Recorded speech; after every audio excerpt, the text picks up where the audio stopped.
दोस्तों, कहा जाता है need is the mother of invention, यानी कि आवश्यकता ही आविष्कार की जननी है। और ऐसा ही हमें कुछ कंप्यूटर के इन्वेंशन के साथ भी देखने को मिलता है। आज हम जिस कंप्यूटर को देख रहे हैं उसकी खोज सालों पहले मैथमेटिकल ऑपरेशंस के लिए किया गया था। हालांकि समय समय पर जरूरतों के अनुसार वैज्ञानिकों और इंजीनियर्स ने इसमें ढेर सारे चेंजेस किए, जिसका रिजल्ट आज आप खुद अपनी आंखों से देख ही सकते हैं। पहले जो कंप्यूटर एक कमरे के साइज के हुआ करते थे, आज वह 24 इंच के स्क्रीन में सिमट के रह चुके हैं। हालांकि साइज में भले ही ये काफी छोटे हो चुके हैं, पर अगर यूजेस की बात करें तो इनका इस्तेमाल अब पहले से कई गुना ज्यादा होने लगा है। और हो भी क्यों ना, आज के टाइम में हर चीज ऑनलाइन है, डिजिटल का जमाना है। पेपर वर्क की जगह अब कंप्यूटर ने ले ली है। यही वजह है कि आज चाहे कोई प्राइवेट ऑफिस हो या फिर कोई सरकारी बैंक, हर जगह आपको कंप्यूटर देखने को मिल जाएगा। आज टिकट बुकिंग से लेकर ईमेल भेजने तक, ऑनलाइन रिजल्ट देखना हो या फिर स्टडी करनी हो या फिर हमें गेम ही क्यों ना खेलना हो, सभी कामों में कंप्यूटर का इस्तेमाल होने लगा है। इनफैक्ट अमेरिका और जापान जैसे देशों का विकास के पीछे भी मेन रीजन कंप्यूटर ही है।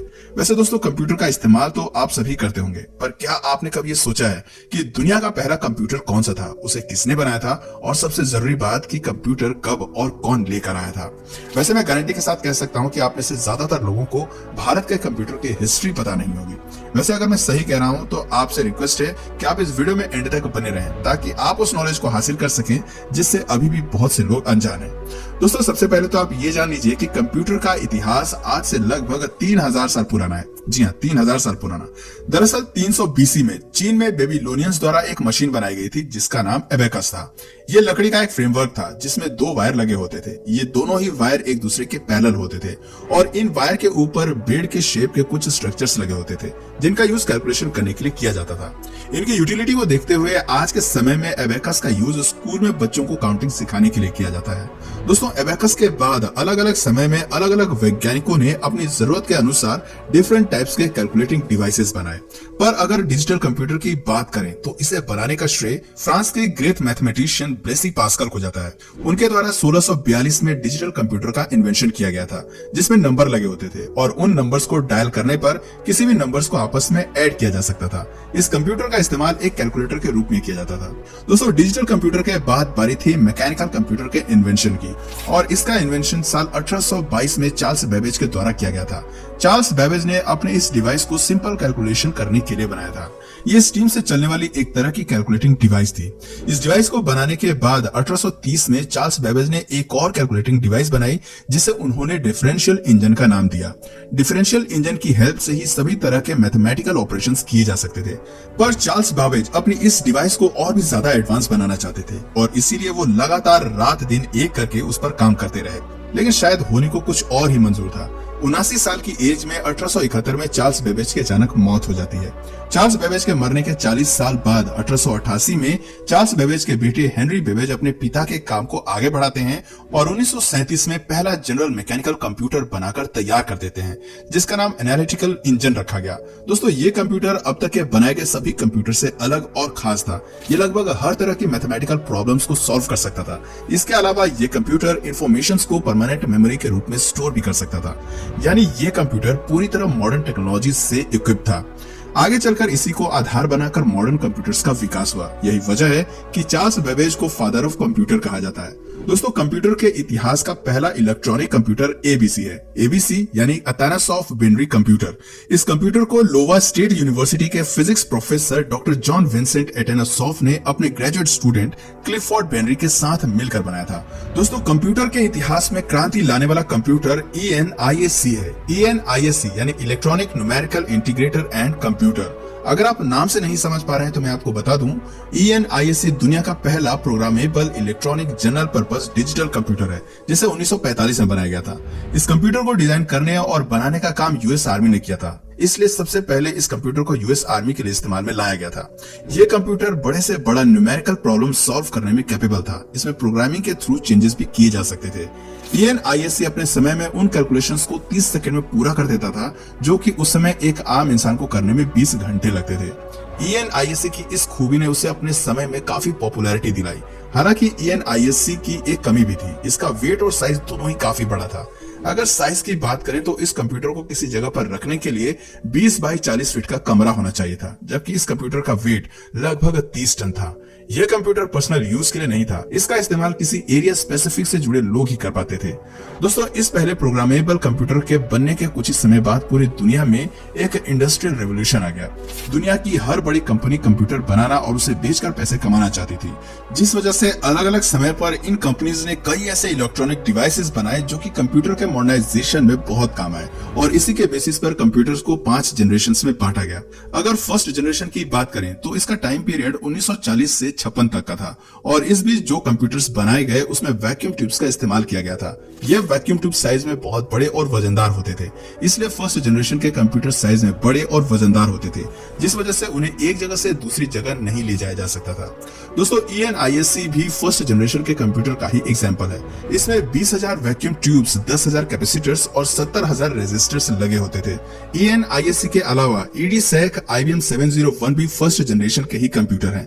दोस्तों, आइए अब जानते हैं सेकंड जनरेशन के कंप्यूटर को, लेकिन उससे पहले मैं आपको बता दूं कि इस जनरेशन का टाइम पीरियड 1956 से 63 तक था। इस जनरेशन में हमें एक नई टेक्नोलॉजी देखने को मिली थी जिसका नाम ट्रांजिस्टर्स था। इस नई टेक्नोलॉजी ने कंप्यूटर में वैक्यूम ट्यूब्स खत्म कर दिया, जिसके बाद कंप्यूटर्स में वैक्यूम ट्यूब्स की जगह पर ट्रांजिस्टर्स का इस्तेमाल होने लगा। ट्रांजिस्टर्स के इस्तेमाल की वजह से कंप्यूटर का साइज पहले से थोड़ा छोटा हो गया और वजन भी कम हो गया। इसके साथ साथ कंप्यूटर की प्रोसेसिंग भी फास्ट हो गई। इस जनरेशन के कंप्यूटर में IBM 7070, फिल्को ट्रांसेक S1000 और RCA 501 का नाम शामिल है। इन सभी कंप्यूटर्स में TX0 ट्रांजिस्टर्स का इस्तेमाल किया गया था, जिसका इन्वेंशन 1956 में हुआ था। 1956 से 1963 तक इस तरह के कंप्यूटर काफी इस्तेमाल में लाए गए, लेकिन 1964 में एक और नई टेक्नोलॉजी सामने आती है जिसे थर्ड जनरेशन की शुरुआत माना जाता है। यह नई टेक्नोलॉजी IC यानी कि इंटीग्रेटेड सर्किट का था, जिसने कंप्यूटर से ट्रांजिस्टर्स का काम खत्म कर दिया। इससे कंप्यूटर का साइज और छोटा हो गया और साथ ही ये सेकंड जनरेशन के कंप्यूटर से और भी ज्यादा फास्ट कैलकुलेशन करने लगा। दोस्तों, IC के इन्वेंशन के बाद से दुनिया में कंप्यूटर का रूप ही बदल गया, और इसका अंदाजा आप इस बात से लगा सकते हैं कि आज भी ICs का इस्तेमाल कंप्यूटर में किया जाता है, और इसी तरह से थर्ड जनरेशन को गोल्डन जनरेशन का नाम दे दिया जाता है। दोस्तों, थर्ड जनरेशन के बाद 1972 से फोर्थ जनरेशन की शुरुआत होती है। इस जनरेशन का महत्व इसलिए भी बढ़ जाता है क्योंकि इसमें कंप्यूटर्स एक बड़े कमरे से निकलकर लोगों के डेस्क तक आ गए थे। दरअसल इसी जनरेशन में माइक्रो प्रोसेसर का इन्वेंशन हुआ, जिसने कंप्यूटर को सुपर फास्ट के साथ साथ कॉम्पैक्ट और डेस्कटॉप तक ला दिया, जिस वजह से आम इंसान भी अब बहुत ही आराम से इसे खरीद सकते थे और उसका यूज कर सकते थे। इस जनरेशन के कुछ मेन कंप्यूटर्स में अल्टेयर 8800, IBM 5100 और मिक्राल का नाम आता है।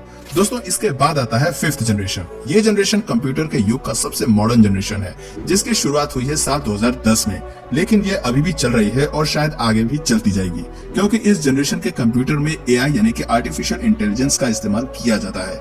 और AI कितना पावरफुल है इसके बारे में तो आप सभी जानते ही होंगे।